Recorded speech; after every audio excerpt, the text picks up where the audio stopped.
Welcome back guys, welcome to my YouTube channel Techie Amrit. So we are back again with our Python series with our second topic, that is Python variables. So in this topic we are going to cover everything about Python variables.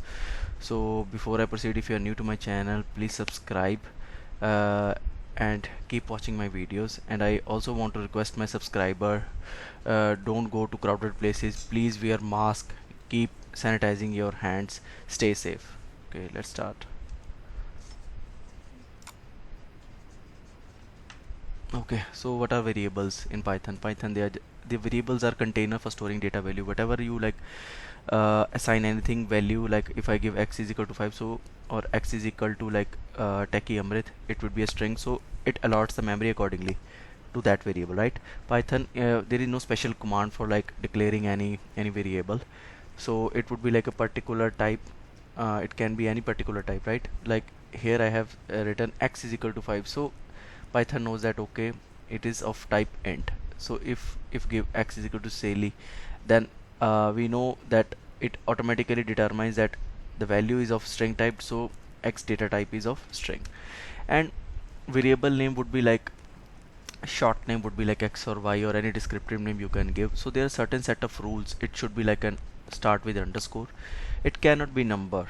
Like if you give a variable name like age, with the small and with the capital, and everything is in caps, so these three variables are taken differently. How?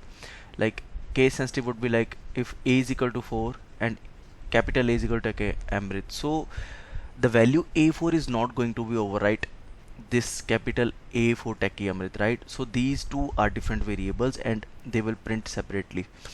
And on the right hand side you will see there the different ways of declaring a variable in the Python, like my var, my underscore, var underscore my. So these are all these are the right ways of declaring a Python variables. So before you declare any variable, you should keep these set of rules on the left hand side in your mind, and you can declare a string variable either in double quotes or in a single quotes, right? So casting, like somebody wants that okay, I need to specify data type of variable. This can be done by casting, as you know that like in my previous example I have shown that a is equal to Techie Amrit, so it knows that okay, it's a string. But how if we need to like cast, then we like x is equal to string 3, then it will be uh, like this. If y is equal to int, then y will be like 3 and float, so it will give us the value accordingly in the output. You can just, if you want to see the output, you can just you can write x is equal to string, then 3 and print x. Here you can see the hash sign is used to denote for like commenting, for giving any special comments. So this is how we give the commenting in the Python. So if you want to get the type, so I don't want to waste your time, so I just I already run the program. So and I printed the screenshot for you on the slides. If you haven't gone through the installation process and how to run like a small program in Python, please go through my previous video. I will add the link in the description box and as well as on the I button. Here you can see that x is equal to 5, y is equal to John. We know that after seeing the value that 5 is integer and y is like a string, John is a string. So how we can get the type? So just you have to write print type x, print type y. On downward you will see the type int, type string will be print. So this is how you can get the type, right?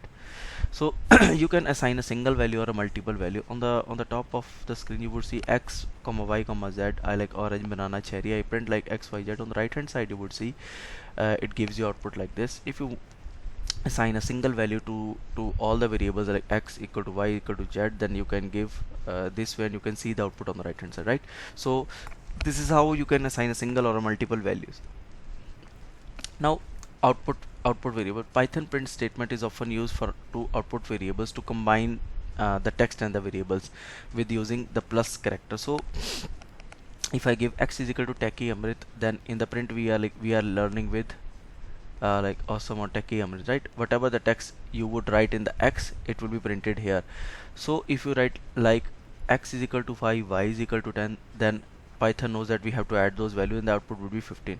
But it would give error if you try to like concatenate integer and a string value. It will throw an error, unsupported operand type for integer and string, right? So it should be of same family, either string or integer, or both should be integer, right? So this is how output variable works. Now global variables. Now variables that are created outside the function, as well as in all of the example above, are known as global variables. So as you can see, X is equal to techie Amrit. Here I have defined a function where I'm printing a value, learning Python with. So the output should be learning Python with techie Amrit. As you have seen that uh, I have used the value X, and on the right hand side you will see the output is printed. But how if you need it a global variable inside a function? Then if you create a variable with the same name inside a function, this variable will be local and can be used inside the function, right? So the global variable will be same name, will remain as it is, global and with the origin value. So in the program you will see I have written X is equal to techie, and I have defined a function. Inside the function I have given X is equal to Amrit, right? So it is not going to use the global value. It will be going to use the value local to this function, and the global value remains as it is. You can see inside the function it uses Python is Amrit, and outside the global variable of the last, this print Python, is it uses the techie value. On the right hand side you will see the output. And there is a global variable. Uh, is also present in the Python. Normally when you create a variable inside a function, that variable is local and can be only used inside that function. To create a global variable inside a function and use a global keyword, here you can see that I have used X. On the top you will see like I use X is equal to techie Amrit. I defined a function and given a local variable, right? And here you would see that I have used the previous example. You can use global X here. I have by mistaken I have just written this X, so it should be like global X, right? So this is how the global variable works. So guys, this is all about the basic things that should be you should keep in mind while creating any variables or playing with the variable stuff, right? Hope you like the video. Keep watching. Thank you. Bye.